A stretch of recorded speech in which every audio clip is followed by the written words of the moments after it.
Okay, in this video we're going to look at some additional examples of supply-side policies that can be used to boost aggregate supply. First one being trade liberalisation. So whenever you hear the word trade liberalisation, basically what that means is free trade between countries.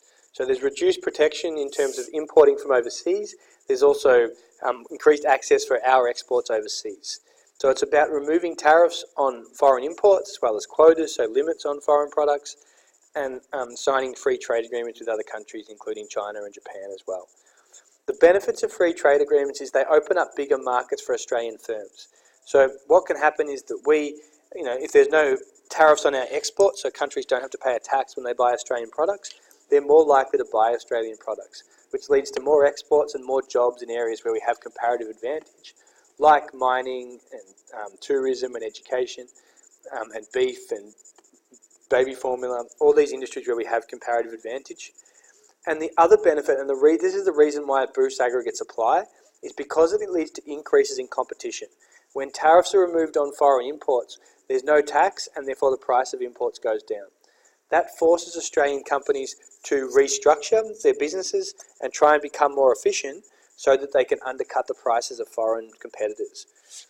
That all leads to increased productivity due to increased competition, as well as the fact that we get access to cheaper imports used in production helps to lower firms' cost of production as well and makes them more willing to produce.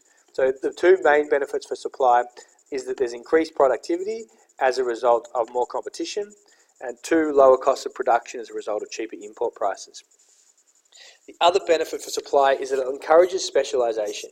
Countries specialise in areas where they have comparative advantage, which helps to boost our productive capacity going forward.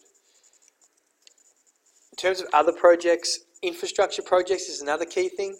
Infrastructure is about buildings, roads and railways and infrastructure and buildings. And the idea of that is to improve the quality of our capital resources, with the idea that with better quality capital resources we can produce more goods and services.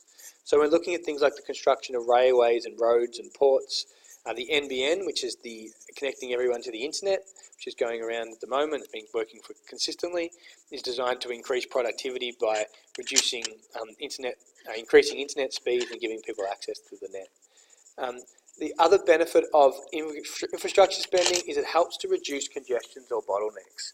So it increases the quality of our resources and therefore there's less incidents of traffic jams, traffic can flow more freely so businesses can deliver products that need to be transported at a faster rate. That boosts productivity, helps to lead to lower prices and creates jobs as well throughout the economy. Immigration policies. Immigration of 190,000 people per year helps to alleviate skill shortages.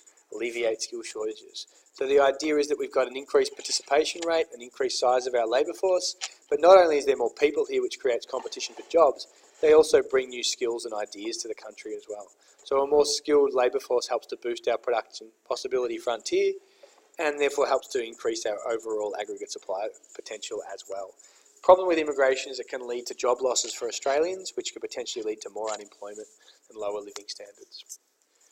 Policies to boost competition is the final one. So any policy designed to encourage competition, which can include measures from the ACCC to stop monopolies and oligopolies dominating markets, so stopping instances of price fixing and collusive bidding and all these other strategies that businesses use to try and reduce competition.